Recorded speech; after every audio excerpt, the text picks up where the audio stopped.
Proklamasi Kemerdekaan Indonesia dilaksanakan pada hari Jumat 17 Agustus 1945 tahun Masehi atau tanggal 17 Agustus 2605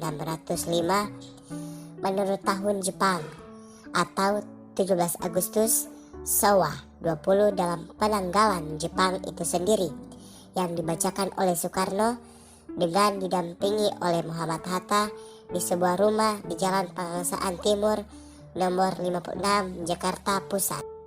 Dari pemberitaan di koran Sinpo 5 Juli 1948 diketahui bahwa rumah tersebut merupakan rumah bersejarah bagi bangsa Indonesia karena menjadi tempat diproklamasikannya kemerdekaan.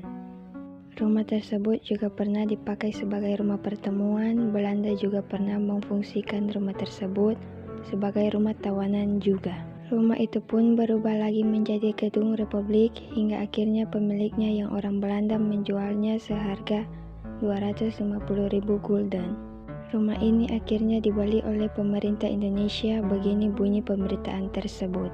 Jeniar pemilik rumah itu Roema yang baru saja kembali dari Netherlands telah menetapkan menjual miliknya dengan harga 2.500.000 pada pemerintah Republik.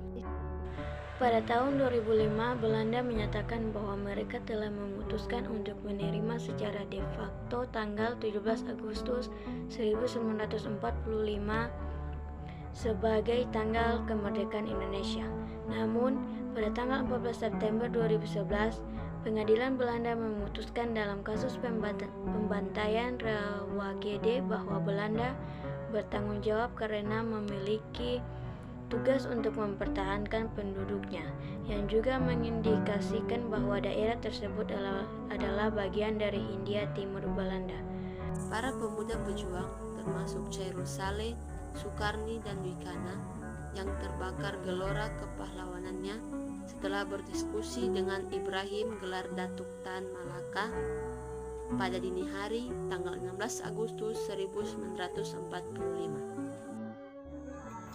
Soekarno dan Hatta mendatangi penguasa militer Jepang atau bisa disebut Gunsel untuk memperoleh konfirmasi di kantornya di Koningsplein, Medan Merdeka. Namun kantor tersebut kosong.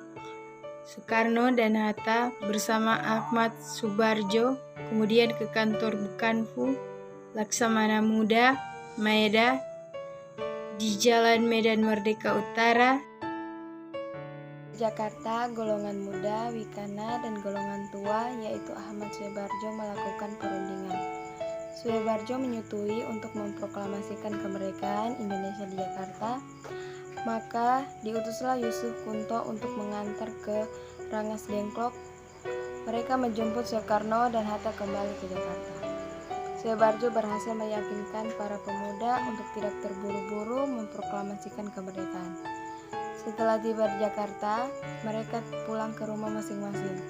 Mengingat bahwa Hotel Des Ides, sekarang kompleks pertokaan di Harmoni, tidak dapat digunakan untuk pertemuan setelah pukul 10 malam, maka tawaran Laksamana Muda Maeda Dasi untuk menggunakan rumahnya, sekarang gedung Museum Perumusan Teks Proklamasi, sebagai tempat rapat PPKI diterima oleh para tokoh Indonesia.